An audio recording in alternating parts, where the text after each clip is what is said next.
In the heart of Bengal, where stories move with the rivers and the rhythm of life pulses in every tree, a poet was born who would come to be the voice of a nation and the echo of two worlds. This is the journey of Rabindranath Tagore, playwright, philosopher, composer, painter, patriot, whose verse carried the fragrance of lost afternoons and the promise of dawn.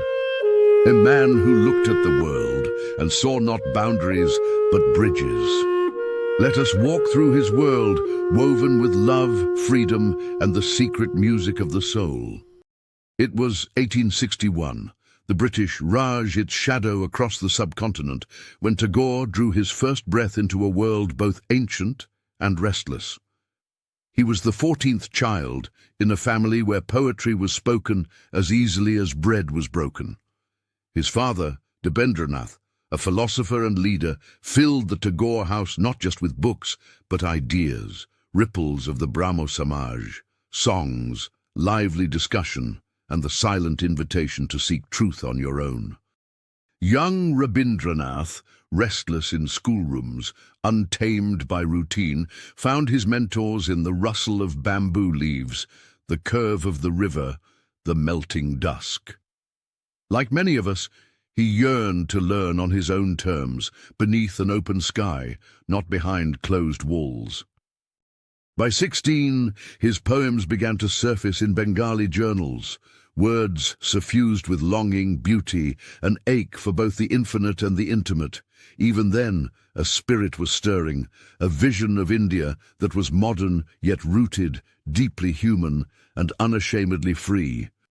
Yet Tagore was never a poet alone. What he wrote, he painted. What he painted, he sang. His melodies, Rabindra Sangeet, today still drift from radios, weddings, boats drifting lazily down the Hooghly.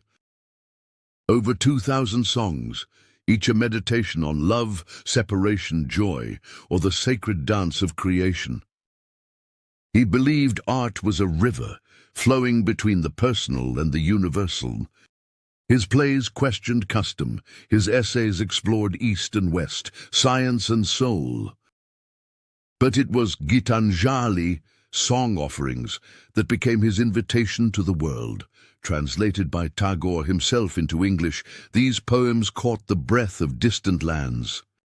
In 1913, he became the first non-European to be awarded the Nobel Prize in Literature, the world bowing to the gentle power of his verse.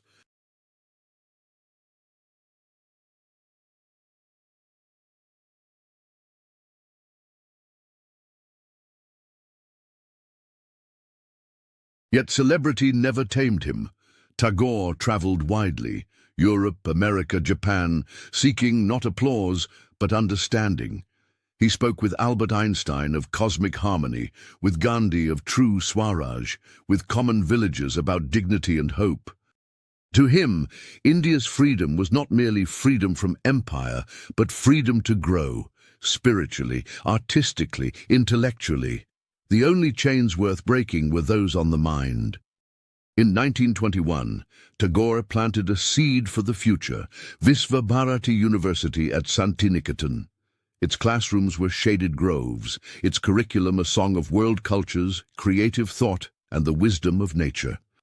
Education, he believed, should be a festival of the heart, awakening curiosity, compassion, and creativity, not just compliance.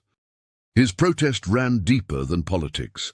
In 1919, the brutal massacre at Jallianwala Bagh broke his heart and stirred his conscience. In a gesture rare and blazing, he renounced his knighthood, his Nobel prestige wielded as a shield for India's wounded soul. But freedom for Tagore was not antagonism. It was honesty, courage, and beauty. He dreamt of a heaven of freedom, where the mind is without fear and the head is held high. His best lines became mantras for generations denied dignity, and his own anthem, Jana Gana Mana, would one day unite a nation at dawn. Tagore was not a man of one world, but two, the bridge between tradition and transformation, East and West, solitude and society. He painted in his 80s when words fell short. He wrote letters late into the night, always seeking, never settling. When he left this world in 1941, Bengal wept, and so did all who found comfort in his song. But Tagore did not vanish.